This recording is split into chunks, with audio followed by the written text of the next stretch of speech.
When I caught her swiping through a dating app, she didn't even flinch. Her thumb paused mid-swipe, eyes darting to me as if I were the one intruding. "Why should I delete it?" she spat, her tone defensive, sharp. "It's not serious. Just innocent flirting." For a moment, I couldn't find words.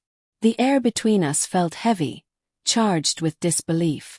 The soft light from her phone reflected in her eyes I used to trust without question. My heart pounded, a dull ache spreading through my chest. "Innocent," I repeated slowly, trying to keep my voice calm. "You're married, Melissa. You don't flirt with strangers online for fun." She rolled her eyes, tossing the phone onto the couch. "You're overreacting, Daniel. Everyone flirts. It's harmless. I just like the attention sometimes." Her casual tone hit harder than any scream could have. She said it like it was nothing, like the vows we exchanged had an expiration date I didn't know about. I stood there, staring at the phone glowing on the couch cushion, the app still open, a row of smiling men, messages waiting. My stomach twisted. "Do you hear yourself?" I said, quieter now, the anger slipping into something colder. "You're telling me it's fine to look for attention from other men because you're bored?" She crossed her arms, the faintest smirk tugging at her lips. "Maybe if you paid more attention to me, I wouldn't need to." The words hit like a slap. For a second I thought I might actually laugh. "So this is my fault?" I asked, but she didn't answer. I turned away, walking toward the kitchen, trying to breathe. The sound of her footsteps followed. "Daniel," she called after me. "You're blowing this out of proportion. You've been distant for months, and I miss feeling wanted." Her voice cracked slightly then, softening the edge of her defiance. I stopped, gripping the counter until my knuckles whitened. I wanted to believe her. God, I wanted to. But there was something in her tone, something too rehearsed, too convenient. I turned to face her. "How long have you been on those apps?" She hesitated. "A few weeks." I stared at her, knowing she was lying. Her phone buzzed on the couch in the other room, the faint sound slicing through the silence between us. She flinched. "Who's that?" "Yes." She hesitated again. "Nobody." I walked past her, every step slow, deliberate.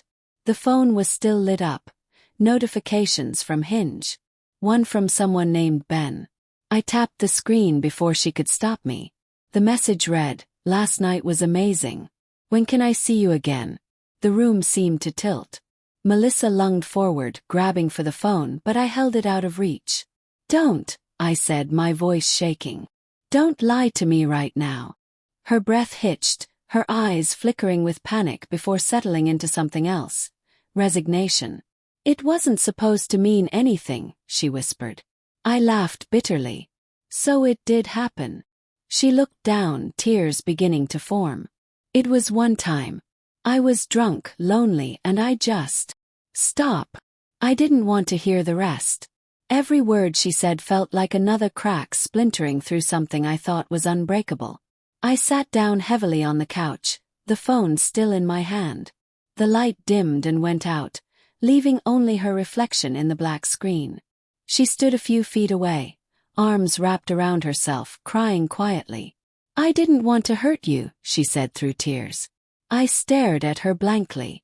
"You didn't want to hurt me, but you went and met someone else?" She took a hesitant step closer.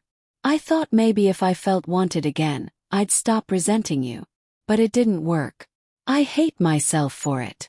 Her words were desperate, trembling. For the first time I saw fear in her eyes. Not fear of me, but fear of losing what she'd already destroyed.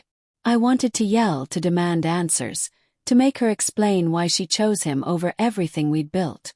But all I could think about was the way she'd said innocent flirting, as if betrayal started small, like a spark she thought she could control until it burned the whole house down. I stood up, my voice low. "You think this is about attention? About feeling wanted? You had someone who wanted you, who fought for you when things got hard. But you traded that for what? A few messages. A night in someone else's bed." She sobbed harder. I know I don't deserve forgiveness. The silence that followed felt endless. I walked to the bedroom, grabbed her suitcase from the closet, and set it on the bed. Her tears stopped for a moment. "What are you doing?" "Packing your things," I said simply. "Daniel, please." It was a mistake. I'm sure it was. I kept folding her clothes, steady, methodical. But mistakes have consequences. She reached for me, but I stepped back. "You wanted to feel wanted," I said quietly. "Now you can go see if he still wants you when he finds out you've got a husband." Her face twisted in panic. "Please don't tell him. It'll ruin everything." I looked at her for a long moment, then smiled faintly. Exactly. That night she left. No shouting, no dramatic exit. Just quiet sobs, the sound of the door closing, and then nothing. I sat on the couch, staring at the empty space she'd occupied hours ago, and for the first time, I felt the full weight of what she'd done. Not just the act of cheating, but the casual way she'd justified it, how she'd called betrayal innocent. Over the next few weeks, she texted me constantly. Apologies, confessions, promises. I didn't respond. Couldn't. Then one morning a message from an unknown number appeared. "You don't know me, but I'm Ben. I thought you should know your wife's been messaging me again." I told her to stop, but she won't. My chest tightened as I read it. The phone slipped from my hand onto the table. For a while I just stared at it, numb. It hit me then. She hadn't learned anything. She wasn't sorry. She was addicted to validation, to the thrill of being desired. I texted him back. "She's not my wife anymore." That night I finally deleted her number. The silence that followed felt different. Not empty this time, but peaceful.